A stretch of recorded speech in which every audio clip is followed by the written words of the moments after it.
Imagine dropping into a mission and realizing you're not the only one handling business. Little caps pop up behind cover, scurry along the floor, and leap at enemies like hungry piranhas while you hang back and steer the fight. That's the energy I'm chasing today. The upcoming Mushroom Warframe as a true minion summoner that turns every tile into a living garden. Quick favor before we dive in. What ability would you give a mushroom frame if you could lock in one thing right now? A stealthy puddle that splits into baby caps? A hive mind that puppets enemies? Or a swarm that chews armor and drags aggro? Drop your ideas in the comments. And if you're into deep dive Warframe chats like this, please like the video and subscribe so you don't miss the full reveal when Digital Extremes shows more. Okay, let's start with what's out there. Digital Extremes dropped a cheeky teaser that pretty much screams fungi, and the community didn't miss it. The shapes, the organic look, the whole vibe, it all points to spores, growth, and some kind of creeping influence that spreads while you move. We don't have the full kit yet, but the silhouette and tone are doing a lot of heavy lifting. Add Pablo's tease that this is the smallest Warframe yet, and suddenly a new lane opens up. Small often means agile. Small also means sneaky. Small can mean you're not the wrecking ball, you're the queen bee, or in this case, the sovereign mushroom, directing an ecosystem that fights for you. A real summoner has to fit Warframe's speed, or it won't stick. This isn't a stand still and babysit pets kind of game. You're bullet jumping, sliding, wall latching, and erasing rooms in seconds. So the fantasy that works here isn't plant a turret and camp. It's seed as you sprint. You tag targets while moving. You paint the ground with spores without breaking your flow. Your swarm pivots when you pivot. You're not the fireworks, you're the conductor. To make that viable, the kit needs simple commands, smart pathing, and a clean recall. Tap to order, hold to override. One button to pull everything back when it's time to focus a heavy unit or reposition. Now let me pitch the strangest part that actually makes perfect sense. Borrow inspiration from Baldur's Gate 3's Myconid colonies. Myconids don't shout. They converse through spores. They share thoughts. They raise spore servants from corpses. They move like one mind when it matters. That's the exact fantasy this frame needs. Not just, I have 3 pets, but I run a network. Picture a quiet telepathic web that covers the room. You send one signal, and every cap in earshot turns in unison to dogpile your mark. It's thematic, it's readable, and it solves the speed problem because orders travel instantly through your web while you keep parkouring. So, let's build that feeling into a kit you could actually play on day one. Start with the passive, because that's the heartbeat. Call it a mycelial network. Anything you infect becomes a node. Your companions, your sporelings, even enemies you tag. Linked allies share a small trickle of healing and status resistance. Nothing crazy, just enough to smooth the edges. Linked enemies stay highlighted and take a tiny ramp in damage the longer they stand inside your web, so it's worth herding them into your garden. The network grows where you plant spores and fades where you abandon ground. That gives you a reason to keep moving, to paint a route, and to think like a commander instead of a solo nuker.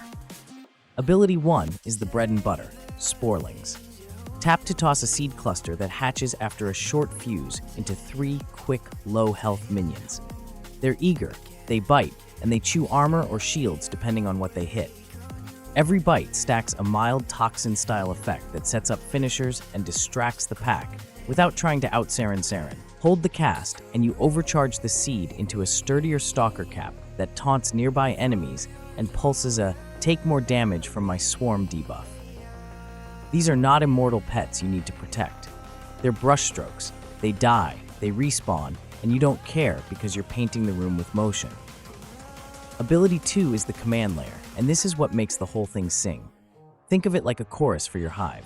Tap to cycle orders, attack, defend, hold, fetch, and hold to broadcast the command through your network.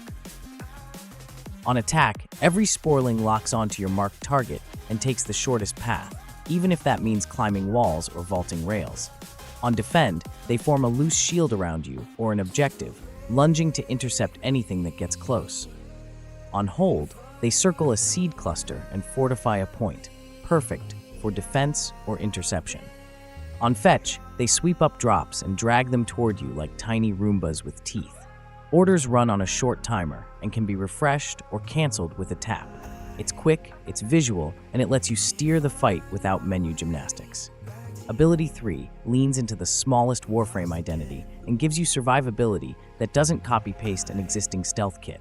Call it mycelial slip. Your frame compresses, lowers its profile, and glides along surfaces with boosted sprint, reduced noise, and soft anti-detection. Cameras fuzz as you pass. Laser grids get a brief stutter so you can edge through. You're not fully invisible like Loki, but you're slippery, and your movement leaves a faint spore trail that expands your network behind you.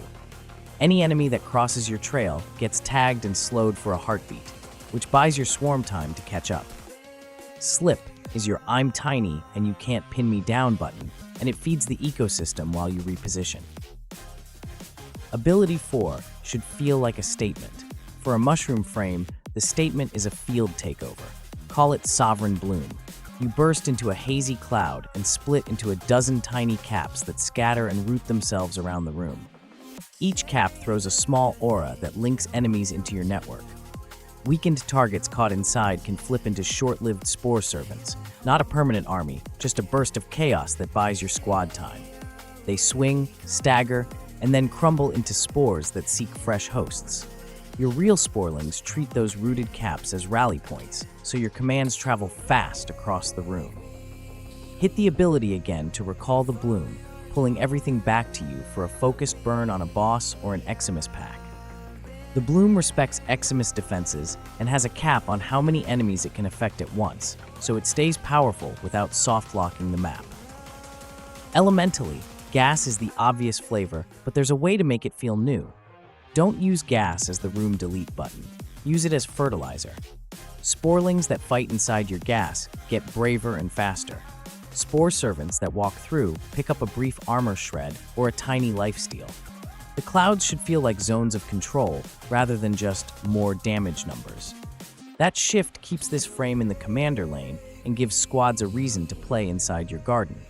If augments come later, one could pivot toward viral for boss burn or corrosive for heavy armor, but the base kit stays focused on control, uptime, and orders.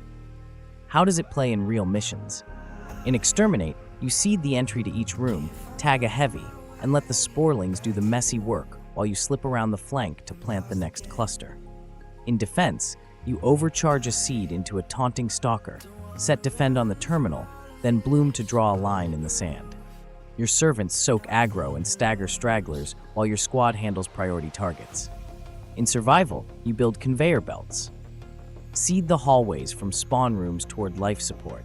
Keep the network warm so your minions always know where to run next. The loop is simple, mobile, and it never slows your parkour. A summoner lives or dies on AI, so let's be honest about guardrails. Sporelings should always prioritize your mark and never get stuck on tiny cover. Give them a little climbing burst and a short gap dash so they can keep up with you. To keep performance sane, cap the number of active sporelings and let dead ones decompose into homing spores that search for new hosts. Give us a lifeline so stragglers teleport back when you recall. Visually, orders should be obvious. A color shift on your minions, a simple icon above their heads, and a faint ring from your chest when you broadcast. And because Warframe can get loud, add a clean visuals toggle that trims fog density when bloom is running hard. Let's touch modding without going full spreadsheet. Range will feel amazing because it stretches your network and lets bloom touch more ground. Duration keeps seeds, trails, and spore servants alive long enough to matter. Efficiency is huge because you're casting on the move. Strength is nice for bite debuffs and conversion chance, but it shouldn't be the only path. For survivability, Rolling Guard plays well with Slip, and shield gating setups love frequent casting. For weapons, bring status primaries or fast shotguns to prime packs for your swarm. Your job is to mark and move, not to solo nuke every room. Companions can matter again with this design. A Panzer Vulpaphyla fits the theme and adds viral to your web. A Sentinel with Vacuum makes fetch orders feel crisp. If DE wants to go all in, they could add a Spore Familiar companion that links to your orders and acts like a foreman, boosting nearby sporelings, and tagging targets when you're busy parkouring. This is the kind of frame that turns companions from passengers into co-workers because the network treats them like part of the choir. Helminth options will get spicy. Pull or larva can clump enemies so your sporelings dogpile efficiently. Nourish could feed energy sustain across linked allies if the passive allows sharing. Pillage would be strong for armor strip, but might need limits on this frame so it doesn't trivialize everything. On the flip side, subsuming one of your abilities onto other frames could be fun. Imagine Protea with a small seed cluster to guard her dispensers. Picture Gara laying a spore trail that primes enemies before they hit her glass wall. The ecosystem style travels well. The smallest Warframe idea also opens cool stealth utility plays that aren't just invisibility. Spy vaults get interesting when Slip fuzzes cameras and lets you skirt laser grids from weird angles. Disruption loves a garden that slows and tags demolists without hard locking them, while sporelings trip the ads. Even challenge modes that clamp down on power feel better when your strength lives in orders and positioning rather than straight multipliers. If DE wants a frame that works in restrictive content but still feels like Warframe, a commander who moves fast and commands faster is a smart bet. Overlap is a real concern, so let's plant the flag clearly. Saren owns damage over time spread and room deletion. Nidus owns infestation growth and mutation scaling. Necros owns corpse magic and loot. Our mushroom frame should respect those lanes and carve a new one. Lid with control and coordination. Emphasize orders over raw ticks. Keep corpse conversion short and punchy, not a permanent shadow army. Use gas to empower your minions and shape fights rather than acting as the star of the show. Anchor everything in that network identity so squads can feel the plan without you saying a word. On the presentation side, feedback matters. Sporelings should chirp when they receive an order. Your chest should thump with a soft bass when a new node links, like a heartbeat confirming the network is healthy. Bloom should pop with a woody thrum as caps root into the floor. Slip should hush the world around you with a breathy filter that sells the under-the-radar feeling. Animations should be nimble, grounded, and a little playful. A quick cap tilt when you recall the swarm would be perfect. Fashion-wise, a compact silhouette with layered plates like interlocking gills screams small but lethal, and a faint spine glow that brightens as your network spreads would look clean without blinding your squad. Right now, we have a teaser that all but confirms the theme. We've got a size hook that screams agility and misdirection. We've got a blueprint in the Myconid hive mind for how a telepathic, spore-driven commander could feel. And we have a community that's been asking for a true summoner that can keep up with Warframe's pace.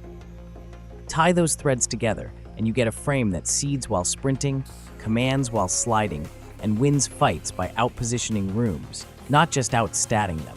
That's fresh, that's readable, and it sounds fun in regular missions, Steel Path, and even the odd challenge mode. All right, your turn. If you could hardlock one ability today, what would it be? Do you want a Sovereign Bloom that turns an entire tile into your garden for 30 seconds?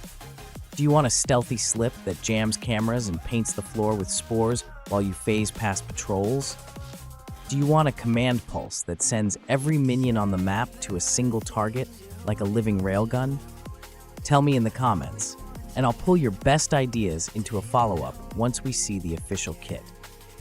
If this got you hyped for a mushroom army that fights at your speed, hit like, subscribe for more Warframe breakdowns, and ring the bell so the algorithm actually shows you the reveal analysis the moment it drops. Until then, keep seeding ideas, keep your garden growing, and I'll see you in the next one.